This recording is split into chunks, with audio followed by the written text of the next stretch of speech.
Hello everyone, welcome to my channel.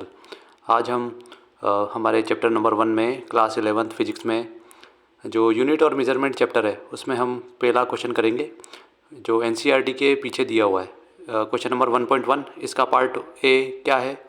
तो यहाँ पे घन की भुजा दे रखी है, जो क्यूब होता है ना अपना, उसकी साइड दे रखी है 1 सेंटीमीटर और इसका आयतन निकालना है। तो कैसे निकालेंगे? तो घन का आयतन होता है side into side into side, भुजा into side into side into side, भुजा इंटू भुजा इंटू भुजा। तो यहाँ पे ये सेंटीमीटर में है, लेकिन हमको आयतन मीटर में निकालना है। तो ये सेंटीमीटर है ना, इसको अपन मीटर में बदलेंगे। तो ये पहली इसको बदल दिया हमने पहली साइड पहली बार में, फिर दूसरी बार में भी इसको मीटर में बदल देंगे और फिर इसको मीटर में बदल लेंगे।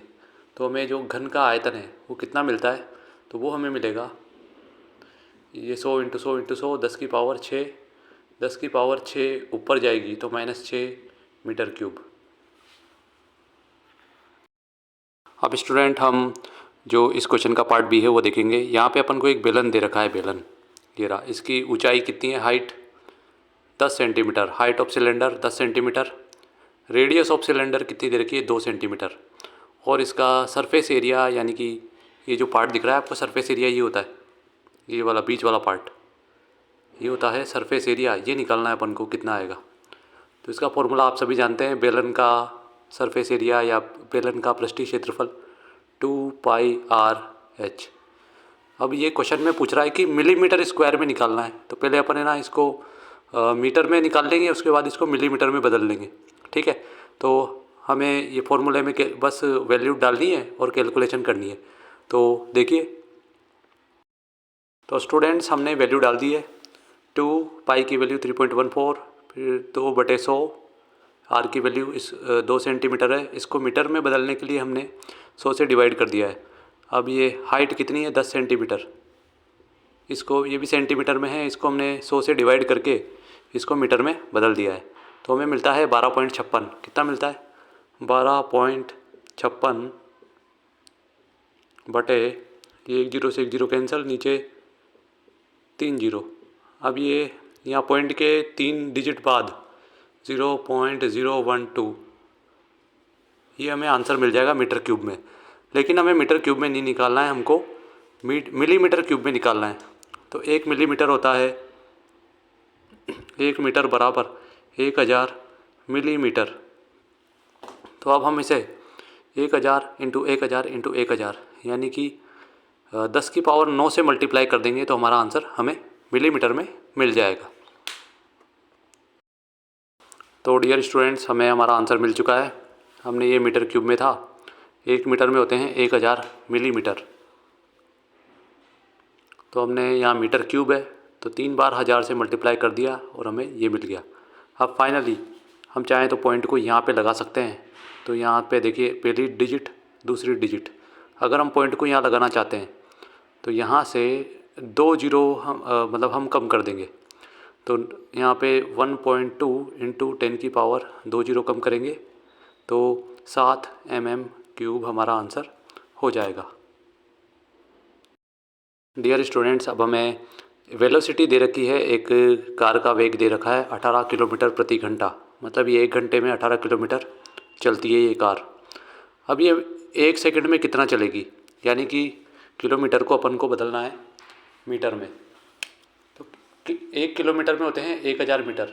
तो 18 को किलोमीटर को मीटर में बदल दिया 1000 से मल्टीप्लाई करके। अब नीचे है प्रति घंटा, तो 1 घंटे में कितने सेकंड होते हैं? 3600 सेकंड। बस ये वेलोसिटी आ चुकी है पार्ट सी में। तो ये 2 0 से 2 0 कैंसल और 18 दूनी 36, 2 10/2 बराबर 5 मीटर पर सेकंड। मतलब जो गाड़ी 18 किलोमीटर प्रति घंटे से चल रही है वो 1 सेकंड में 5 मीटर चल जाएगी। तो यही है हमारा इस 1.1 का सी पार्ट। अब हम आखिरी और डी पार्ट को देखते हैं। तो स्टूडेंट, हमें लेड का आपेक्षिक घनत्व दे रखा है। आपेक्षिक घनत्व मतलब रिलेटिव डेंसिटी किसकी? लेड की। लेड आप जानते हैं जहरीला पदार्थ होता है। तो यहाँ पे आपेक्षिक घनत्व का फॉर्मूला होता है किसी पदार्थ का घनत्व, density of any substance upon 4 degree Celsius पर जल का घनत्व, पानी का density of water at 4 degree Celsius, 4 degree पर। अब इस फॉर्मूले में हम वैल्यू लगते हैं, तो किसी पदार्थ का घनत्व, ये आ गया लेड का घनत्व, the lead, density of lead upon density of water. Density of water होती है 1 और डेंसिटी ऑफ लेड होती है 11.3, तो ये आ जाता है डेंसिटी ऑफ लेड।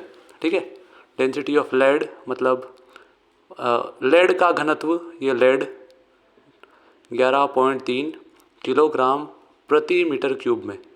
ठीक है, अब ये हमसे सेंटीमीटर मतलब ग्राम सेंटीमीटर क्यूब में भी पूछ रहा है, तो 1 किलोग्राम में को हम किलोग्राम को हम सेंटीमीटर मतलब ग्राम में बदलेंगे, 1000 से मल्टीप्लाई कर देंगे, और मीटर क्यूब को हम सेंटीमीटर क्यूब में बदलेंगे। तो आइए देखते हैं। तो डियर स्टूडेंट्स, अब हम ये किलोग्राम है 11.3 किलोग्राम, इसको बदलेंगे ग्राम में। 1 किलोग्राम में कितना होता है? 1 किलोग्राम मतलब 1000 ग्राम। ठीक है, तो यहाँ पे 11.3 किलोग्राम है, तो इसको ग्राम में बदलने के लिए हम 1000 से क्या कर देंगे, मल्टीप्लाई कर देंगे, बटे मीटर क्यूब। अब 1 मीटर में कितना होता है? 1 मीटर बराबर कितना होता है?